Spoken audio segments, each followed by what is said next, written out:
song that's 50 years old. I'm doing one that's almost 25 years old, in fact.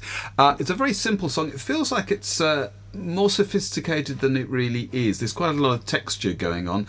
But effectively, we've got a single 8-bar sequence that goes round and round 7 times. The verse has this 8-bar sequence, and so does the chorus. The chorus is exactly the same, it's just that he sings even higher for the chorus.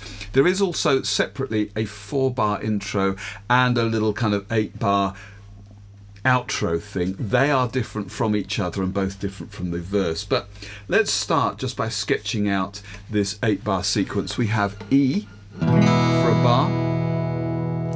You could be my, then A minor, unintended, then D, choice to live my, G, life extended, C, you could be the B7, one I'll always love, to E, and we stay on E for 2 bars.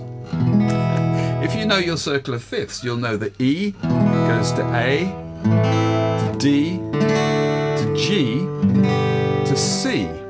So we have the first 5 bars just following the circle of fifths, E, A, D, G, C, and then we have a 2-chord circle of fifths sequence actually. B7 does go to E.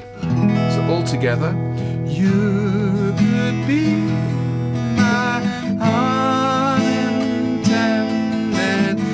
choice to live my life extended.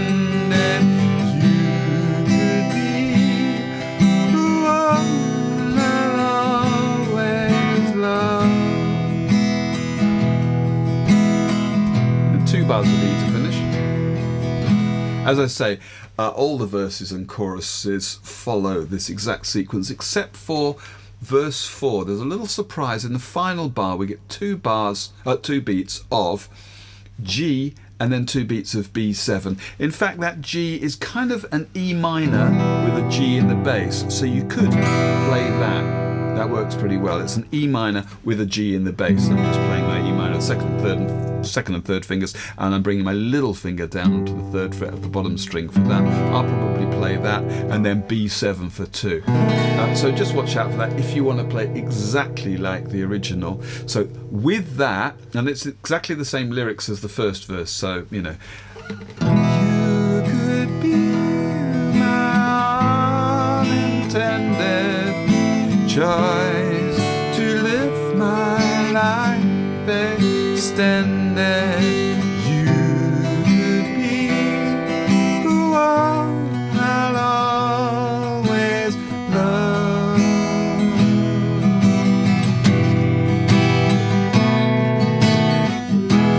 And then we get into that chorus there. Okay, so that's the basis of it. There's a distinct picking pattern that works throughout the verse and chorus. We first see it in the intro actually, but it's like this. We have the 3 picking fingers on the top 3 strings, first finger on the 3rd string, second finger on the 2nd string, 3rd finger on the top string, and the thumb begins on wherever the bass note is. So for E that would be on the 6th string, and then comes up to the 4th string. And we get 6th string, 4th string, 2nd string, 3rd string, and then we get the top 4 strings coming down in pitch. Top string, 2nd string, 3rd string, and 4th string. So all together, and again. Okay, for the A minor, it's the same except we begin with the 5th string. Okay, so this time the thumb moves from the 5th to the 4th. Okay, the only one that's different is the D string because we don't have another string to move to the 4th string from, so it's this. So 4th string, 3rd string, 2nd string, 3rd string, before we go down our 4 top strings again. So I'll play you the whole of the verse with this picking.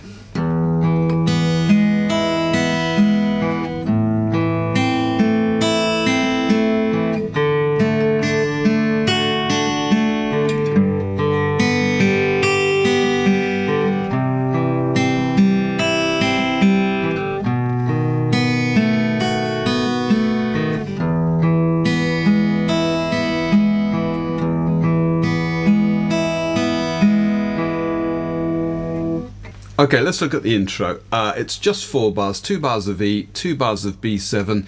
You can just strum it through, of course, but if you want to play the original picked version, the first 2 bars are a little bit hairy, but here they are in tab, and it's like this. We have 8th notes on the open bottom string, the 4th string, and the top 3 strings, before 16ths on the 4th and 3rd. And you can keep that E shape there throughout. The second half of the bar, we hammer onto the 5th string 2nd fret, coming up, and then we finish off with, and that's really with the little finger on the 2nd fret of the 2nd string, 1st finger on the 1st fret, open 2nd string, and then the 3rd string 2nd fret as well.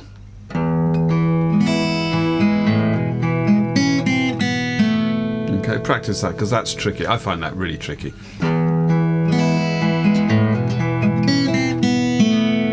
The second bar, first half of the second bar is different, it's this. So we hammer on to the 1st fret of the 3rd string while playing the open bottom string. It's that, and then we repeat the last 2 beats of the previous bar. Okay, so the whole of those 2 bars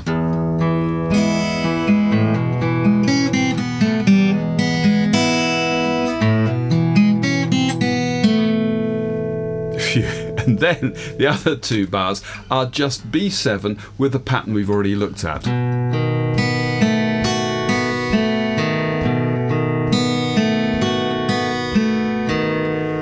So, the whole of the intro.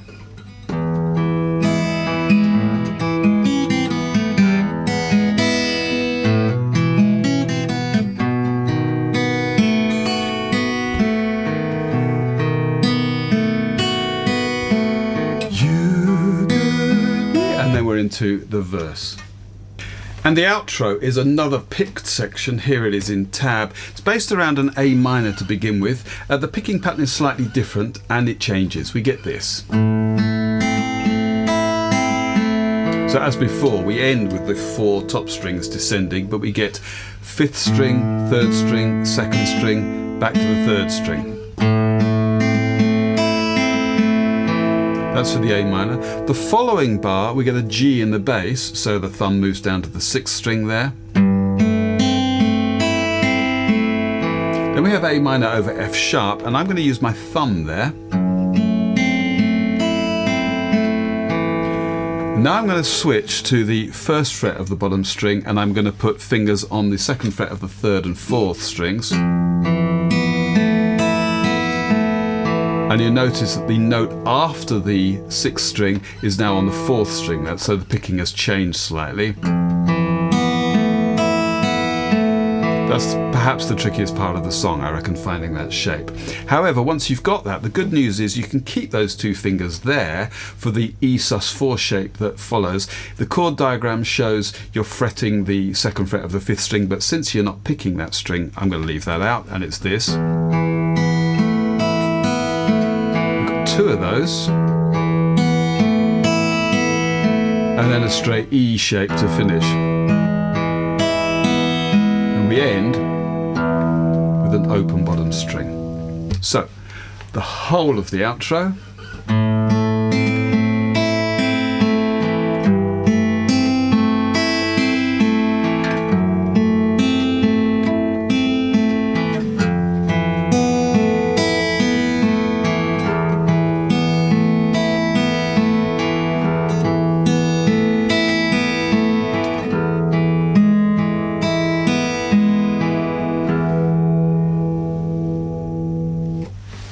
Okay, let's have a playthrough. I'm going to play, if I can, the intro, 1 verse, then I'm going to play verse 4, which is the same lyrics because that's got that nifty bit at the end with the 2 different chords.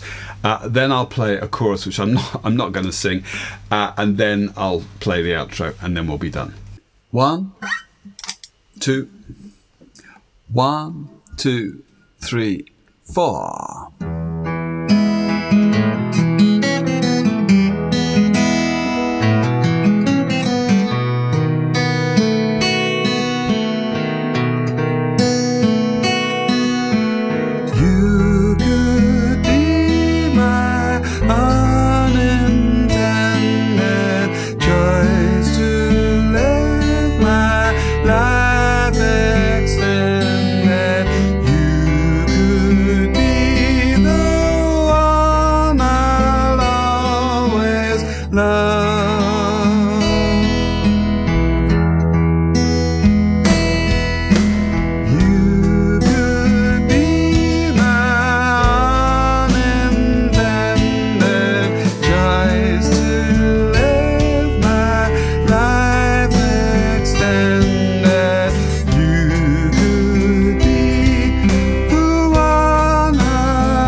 That's it.